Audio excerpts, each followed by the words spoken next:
Welcome everyone to one of the most powerful and inspiring English learning stories on this channel. Today we begin a journey, not just a history lesson, but a journey into the life of a man who changed the world. His name is Martin Luther King Jr. In this story, you will learn more than just English. You will learn about hope, struggle, love, fear, courage, and the power of peaceful words. You will hear the true story of a man who was not a king by title, but a king in heart. The man who fought against hate using only his voice and his dream. This is not just any biography. This is a story told in the most simple, beautiful way so that everyone, even if you're a beginner in English, can understand, enjoy, and feel every word. You are about to discover everything: his childhood, his parents, his house, his early thoughts, his fears, his dreams, his pain, every small detail. So sit back, relax, and let the story take you into the early life of Martin Luther King Jr. It was a cold winter day, January 15th, 1929, in a place called Atlanta, a city in the southern part of the United States of America. A baby boy was born in a small, peaceful home on Auburn Avenue, a street known for its black families, churches, music, and strong community. This boy was given a name, Michael King Jr.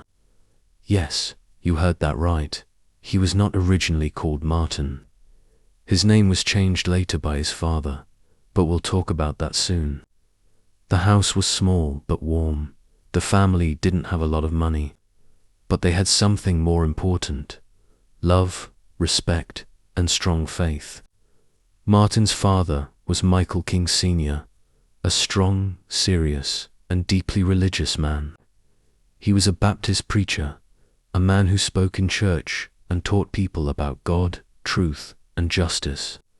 His mother was Alberta Williams King, a kind, intelligent, and musical woman.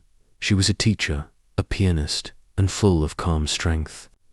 She taught little Martin how to play the piano and how to speak gently, even when the world is loud.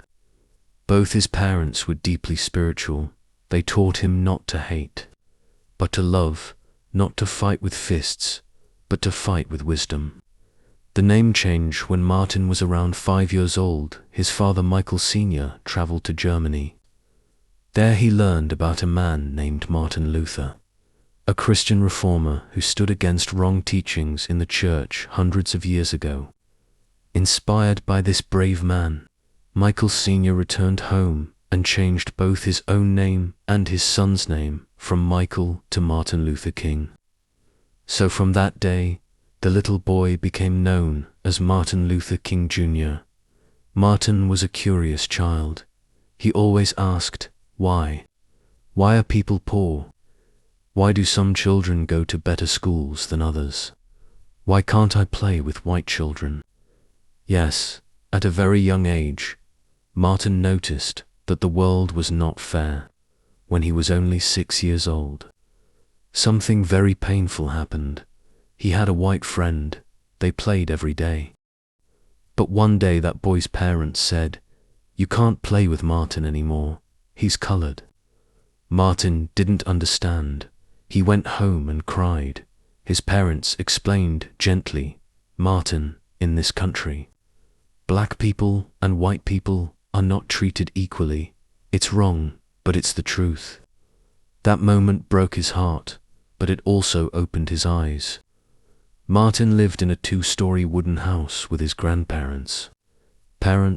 His older sister Christine, and his younger brother Alfred. They were a close family.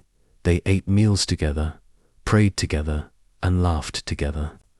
Every evening the family sat at the dinner table. His father would ask, "What did you learn today?" And little Martin would speak about school, friends, and his thoughts. Even as a child, his words were strong, his voice was soft, but it had something special. It had sincerity. He loved to read books and listen to his father preach in church. He enjoyed Bible stories and would stand on a chair pretending to give speeches to his family like a little preacher. Martin was not a perfect child. He was smart, but sometimes he was stubborn. If he did something wrong, his parents would discipline him, sometimes with a belt, as was common at that time. But every punishment came with a hug and a lesson. They would say, "We do this because we love you, because we believe in the man you can become." This gave Martin a strong sense of right and wrong. Martin's family went to Ebenezer Baptist Church every Sunday. It was more than a building. It was a place where people cried, sang, hoped, and found strength. Young Martin watched his father preach and saw the crowd rise in emotion. He thought to himself, "One day I will speak like that. I will touch hearts too."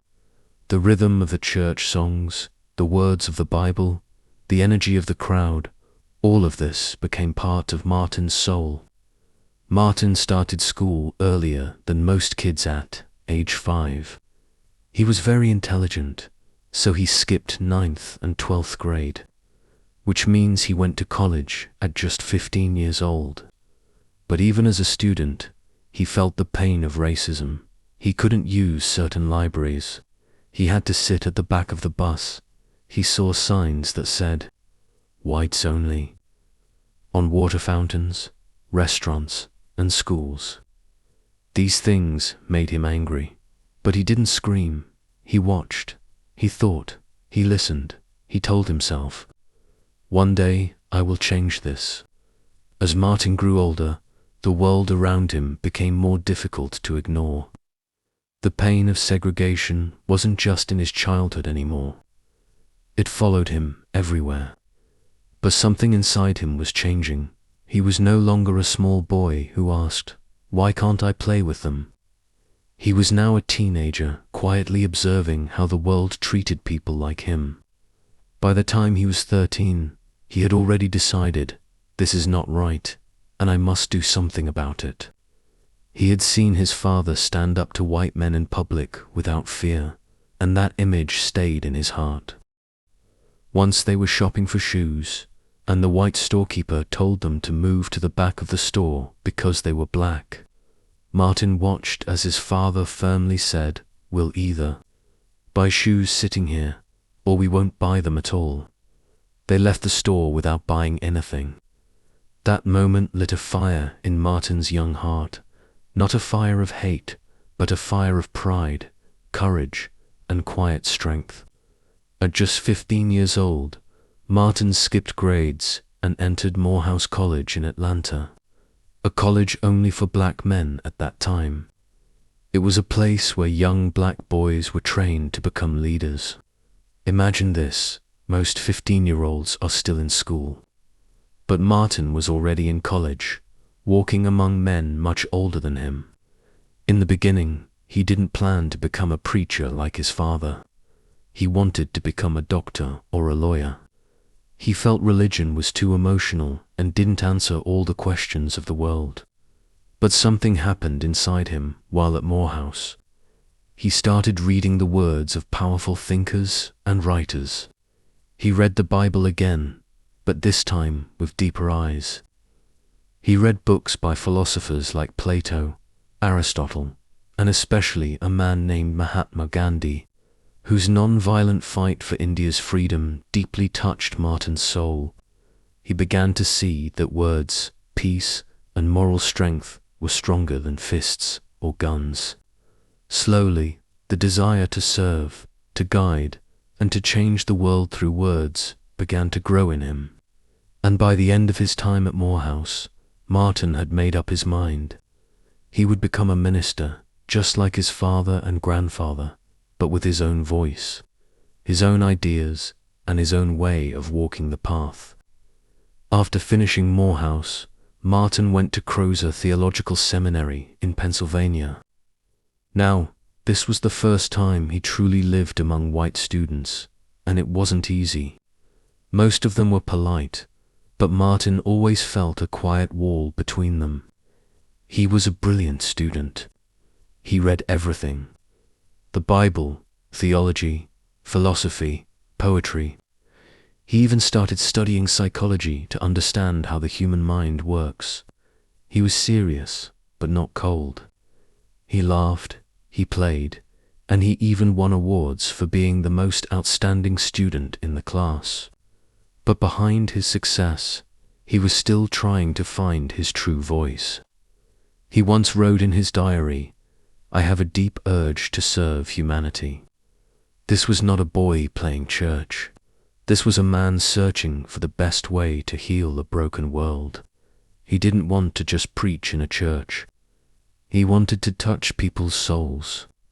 He wanted to stop wars, stop racism, stop poverty, and he was looking for the tools to do that. It was also during this time that Martin began to experience deep loneliness, living away from home, surrounded by people who didn't understand the pain of being black in America. He often felt alone. He would write letters to his mother and father, telling them how much he missed them and how much he loved them. But in his heart, there was still hope. He knew something big was waiting for him. During his time in seminary, Martin also learned to speak with calm power. He practiced his speeches, read them out loud in his room, tested different tones. He was creating a voice that was firm but gentle, strong but peaceful. His dream was not to become famous. His dream was to be useful, to become a bridge between pain and peace. After Crozer, Martin wanted to go even higher, so he moved to Boston, where he studied for his PhD in theology at Boston University.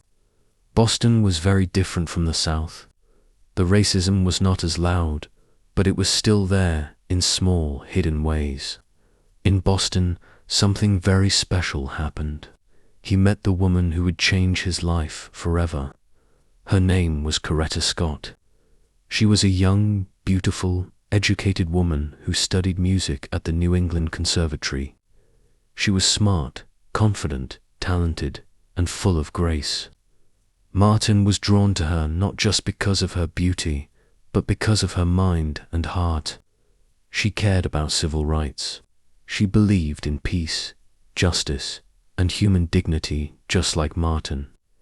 Their first meeting was arranged by a friend, and after talking with her, Martin said she is not only attractive, but she has character. They started dating. They would take long walks, talk about books, music, politics, and the future. Martin would often call her and read poetry to her over the phone. He said she made him feel like home. They got married in 1953 in Alabama, in a small ceremony where Martin's father performed the service. Coretta later became his partner in every struggle, every speech, every march.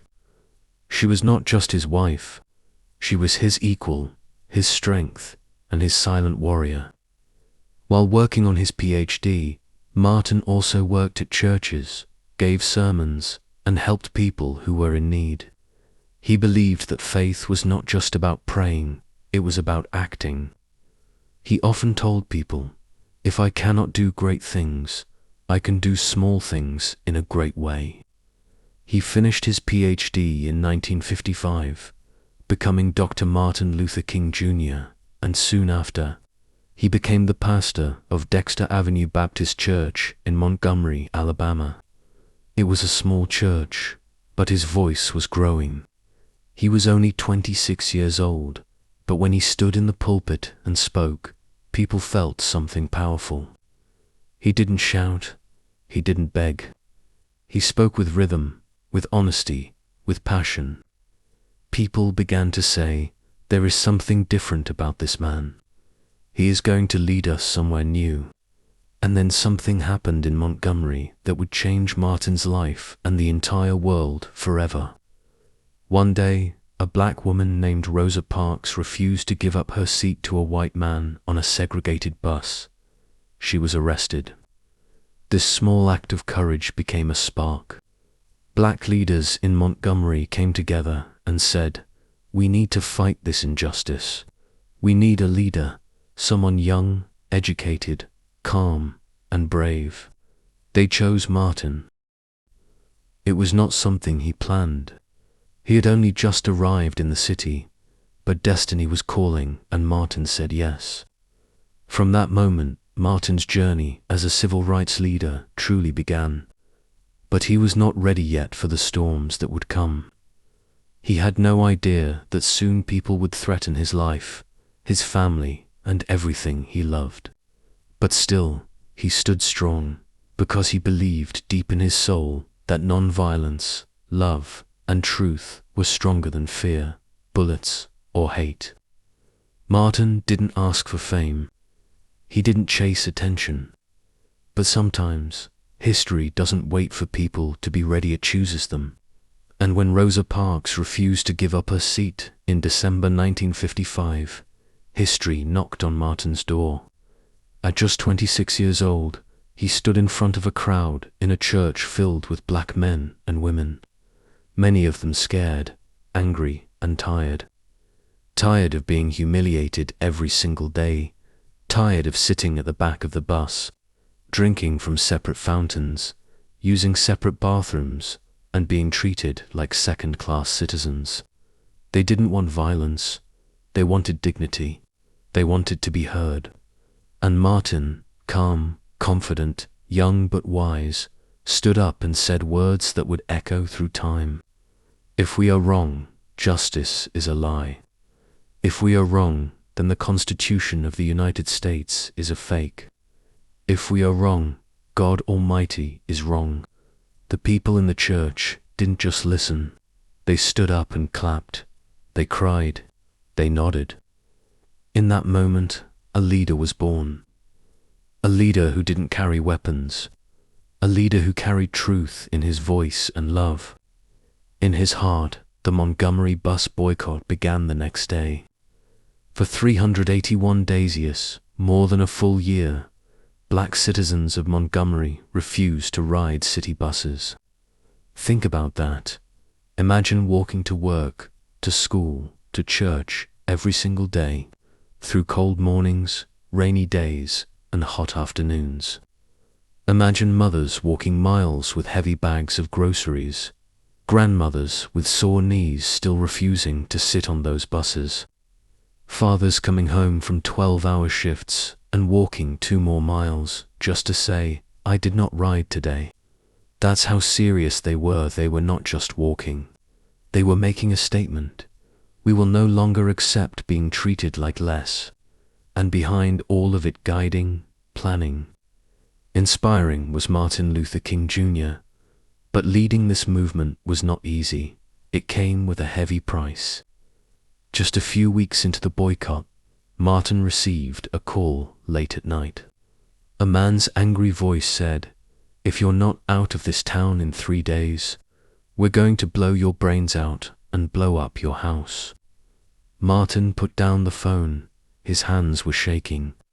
His wife, Coretta, was asleep in the next room, and their baby daughter was in her crib. He went into the kitchen, sat at the table, put his head in his hands, and whispered a prayer. "Lord, I'm scared. I'm losing courage. I'm at the end of my powers. I have nothing left." And then, in the silence of that kitchen, he felt something, a presence, a voice in his heart that said, "Stand up for truth, stand up for justice. I will be with you." From that night, Martin was no longer afraid. He knew he might die, but he was ready. Because he wasn't just fighting for himself. He was fighting for his people, for his child, for every child. But the threats didn't stop. One evening, while Martin was at a meeting, someone threw a bomb into his house.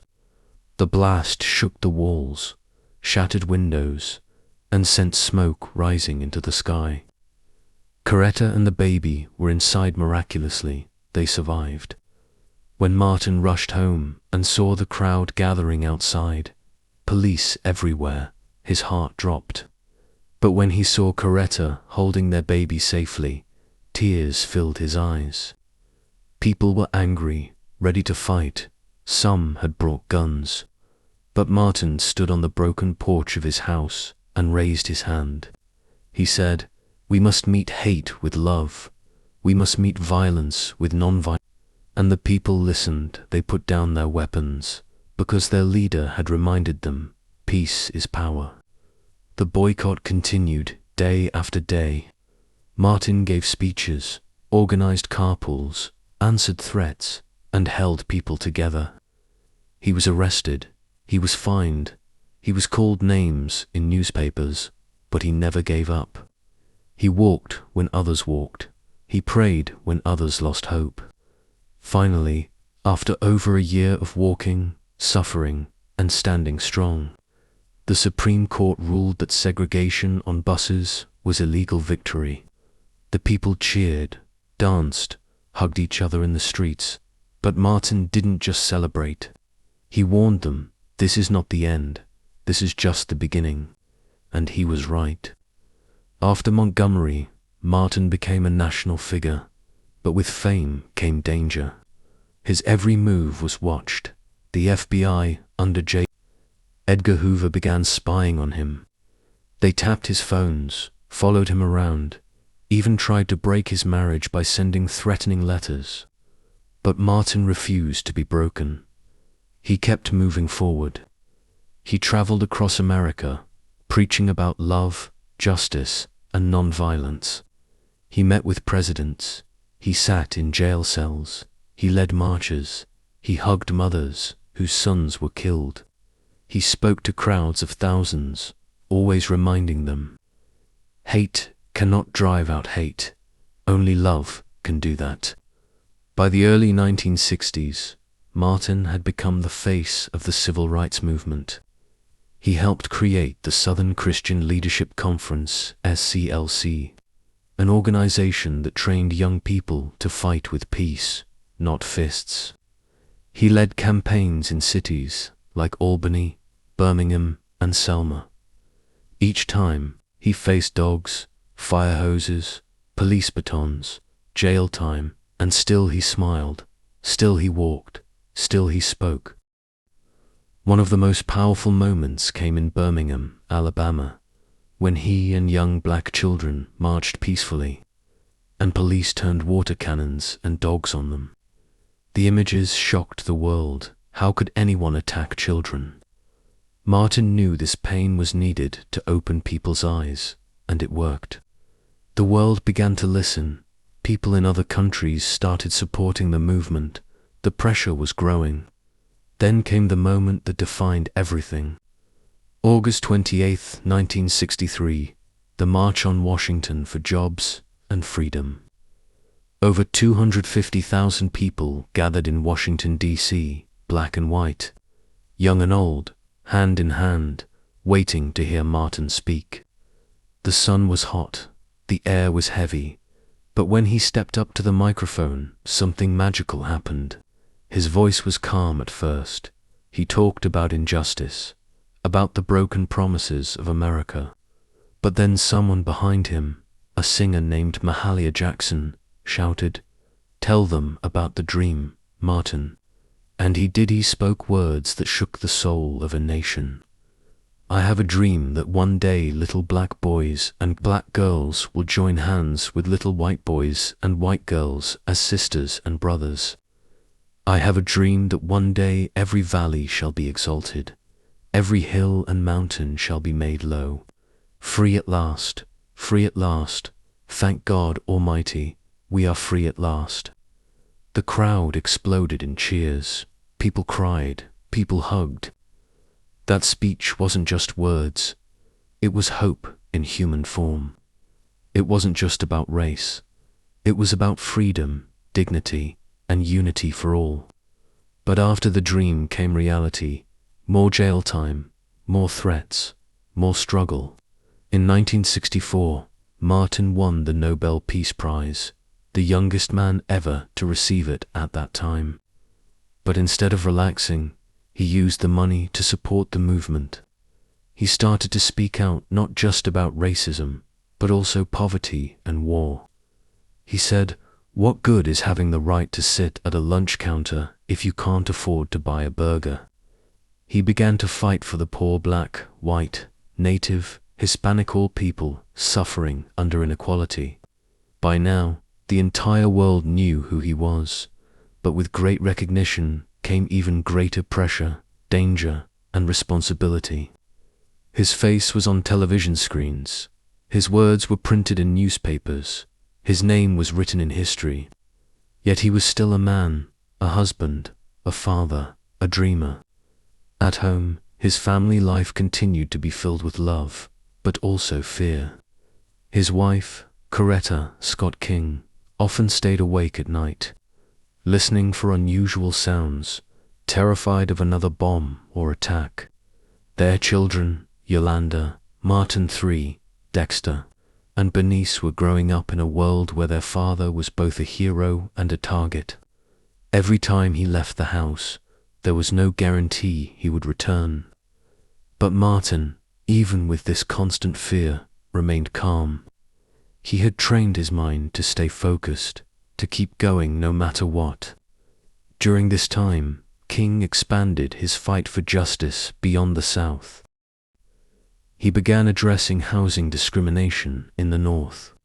In 1966, he moved into a rundown apartment in Chicago to show the terrible living conditions that many black families faced.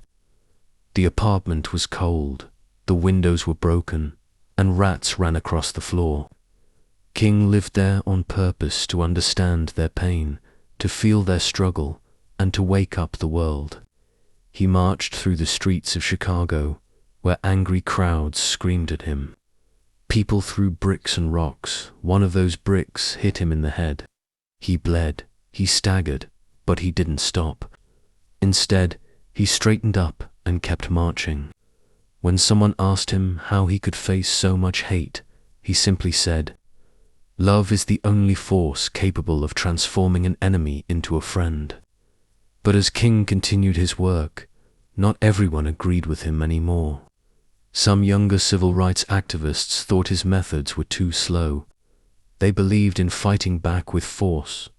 They called for revolution, not patience. King respected their frustration, but he never changed his belief in non-violence.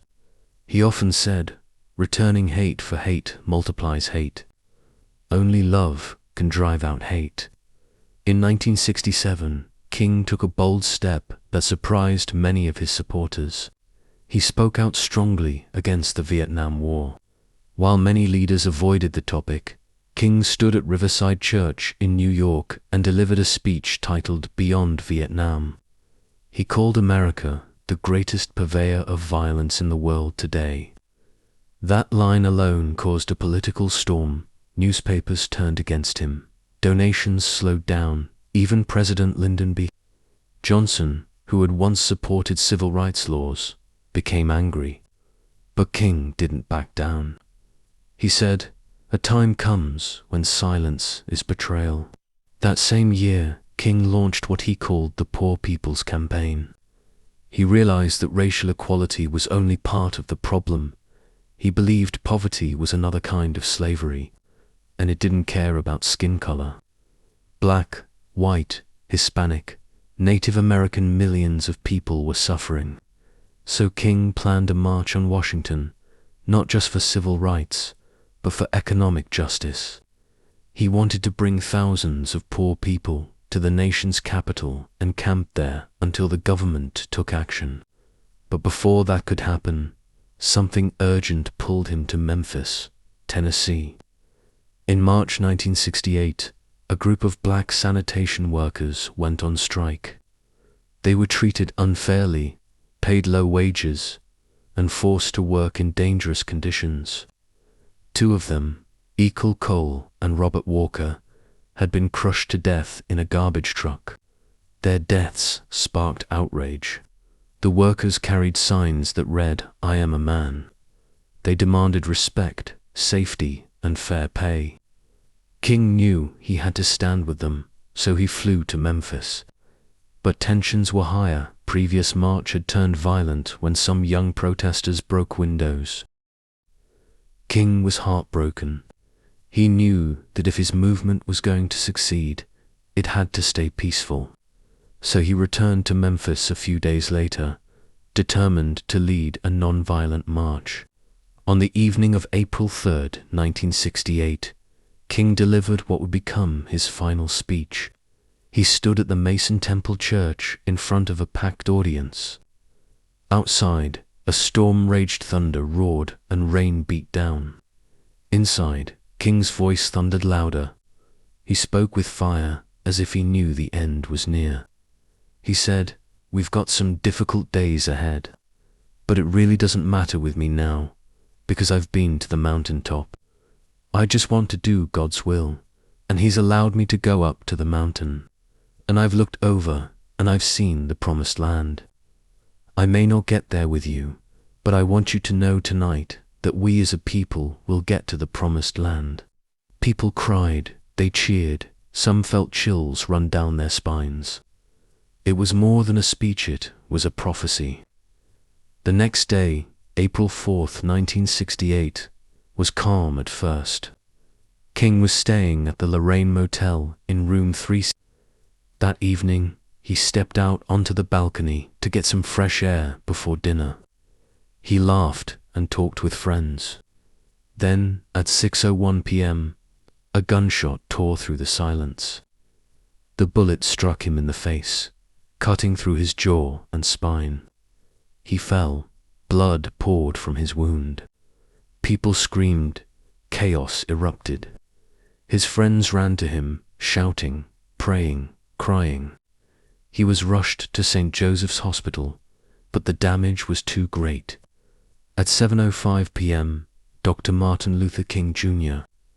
was pronounced dead. He was just 39 years old. News of his death spread across the world. Within hours, cities exploded in riots. Fires burned. People screamed in grief and anger. In homes across America and beyond, millions sat in silence, watching the news, feeling as if the sun itself had gone dark. The news moved fast on radios, black and white TVs, and in every newspaper. In homes, churches, schools, and streets, people cried. Some sat in silence. Others fell to their knees. Some were angry. Many felt lost. But the world didn't stop. Instead, something powerful happened, something King himself had always believed in. You may kill the dreamer, but you cannot kill the dream. And that is exactly what happened. In more than 100 cities across America, people poured into the streets. Some marched peacefully, holding candles and pictures of Dr. King. Others, full of pain and anger, began to protest violently. Buildings burned, glass shattered, sirens wailed through the night. Washington, D.C., Chicago, Baltimore all turned into battlegrounds of grief. People asked, why him? Why now? But through that fire, something else was burning too, a call for change. Dr. King had spent his life shaking the conscience of America, and now in death, he had shaken it even more. Just 1 week later, on April 11th, 1968, President Lyndon B. Johnson signed the Civil Rights Act of 1968, also known as the Fair Housing Act. This law made it illegal to refuse to rent or sell homes to people because of their race, religion, or background. It was something King had been fighting for in Chicago. He didn't live to see it, but his death made it happen. On April 9th, 1968, King's funeral was held. Thousands came, not just famous leaders, but ordinary people, farmers, mothers, janitors, students, teachers, soldiers. They all walked, many in tears, behind the wagon that carried his coffin. It wasn't a golden car. It wasn't expensive. It was a simple wooden wagon pulled by 2 mules, just as King would have wanted, humble, close to the people. Inside churches and across radios, one of his favorite songs played. Precious Lord, take my hand. And as that song played, many closed their eyes and whispered his words. Free at last, free at last. Thank God Almighty, we are free at last. King had planted seeds, not in the ground, but in the minds and hearts of millions, and those seeds began to grow. His children took the torch. His wife, Coretta Scott King, didn't stop. She became a voice for peace, justice, and women's rights. She opened the King Center in Atlanta, a place to keep her husband's vision alive. Their children, Yolanda, Martin, 3, Dexter, and Bernice also, carried his message forward in different ways. They became speakers, activists, and leaders, reminding the world of who their father was, a holiday for a king. For years, people demanded a national holiday in King's name. Some said no, others fought hard. But finally, in 1983, President Ronald Reagan signed a bill creating Martin Luther King Jr. Day, a national holiday to honor him. Every year, on the third Monday of January, the first official holiday was celebrated in 1986. Today, people across America and in some countries around the world take that day to remember his message of love, justice, and unity. Streets, schools, and statues. More than 900 streets in America are now named after Dr. King. Thousands of schools, libraries, and buildings bear his name. In 2011, a giant stone memorial was built in Washington, D.C., not far from the Lincoln Memorial, where King gave his I Have a Dream speech. His face is carved into rock, standing tall like a mountain, solid, unshakable. Before King, it was normal for Black Americans to be treated unfairly. They couldn't vote freely, live where they wanted, or attend certain schools. Many lived in fear. Because of King's work, Black Americans won the right to vote freely. Segregation in schools and public places was outlawed. Millions of people of all races started to believe in equality. His ideas crossed oceans.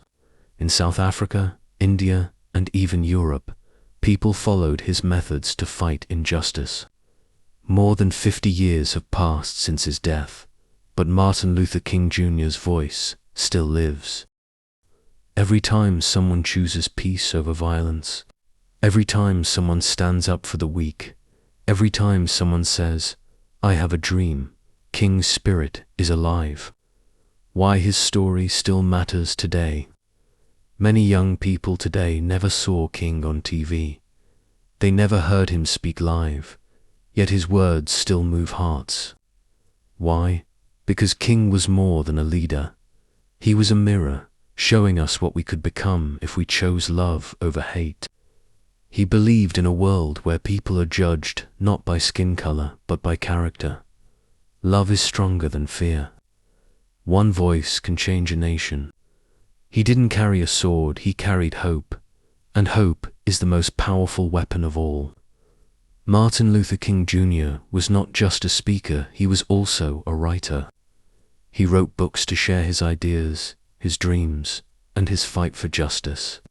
His words gave people hope. One of his most famous books is Why We Can't Wait, where he explained why the fight for civil rights could not be delayed. He also wrote Stride Toward Freedom, which tells the story of the Montgomery bus boycott. His books are full of truth, courage, and love. Even today, people read them to learn how to stand up for what is right. His words still teach the world how to fight hate with peace, and how to dream big no matter how hard life gets. What can we learn from him? King once said, "Life's most persistent and urgent question is, what are you doing for others?" That is the question we must still ask ourselves. So let us not just remember Dr. King. Let us become what he believed in. Be kind, be brave, stand up when it's easier to stay silent. Speak peace when the world screams anger, and always, always keep dreaming. Martin Luther King Jr. didn't live a long life, but he lived a great one. He didn't have money, power, or an army. He had something, stronger voice full of truth, a heart full of love, and a dream big enough to change the world. He taught us that you don't have to be perfect to make a difference. You don't need to shout in anger. You don't need to fight with fists. You just need courage, kindness, and belief. Lessons from his life, simple and powerful. 1. Stand up, even if you're alone. King stood up against racism and injustice when many people told him to stay silent. He wasn't afraid to speak truth.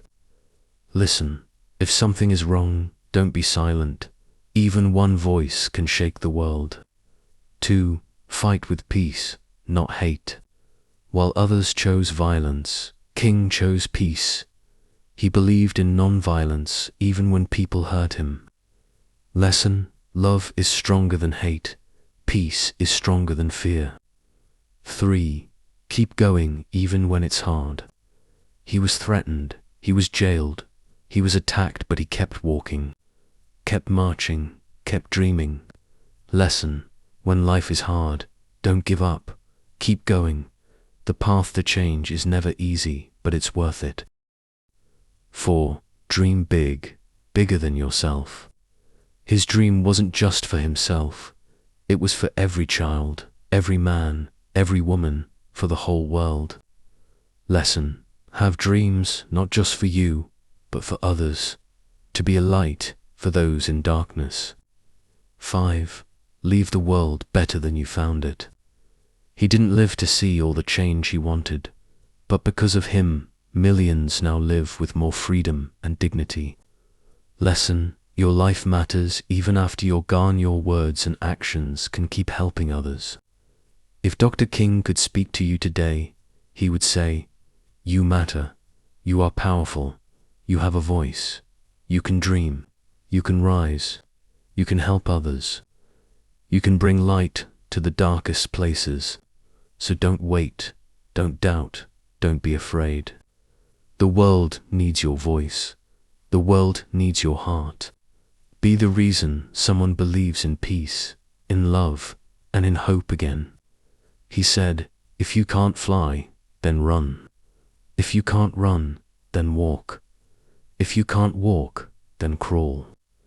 But whatever you do, you have to keep moving forward. Dr. King's story is not just a story of the past. It's a mirror. It asks you, what kind of person will you be? Will you stay quiet or speak up? Will you close your eyes or open your heart? Will you hate or will you love? The dream is now in your hands.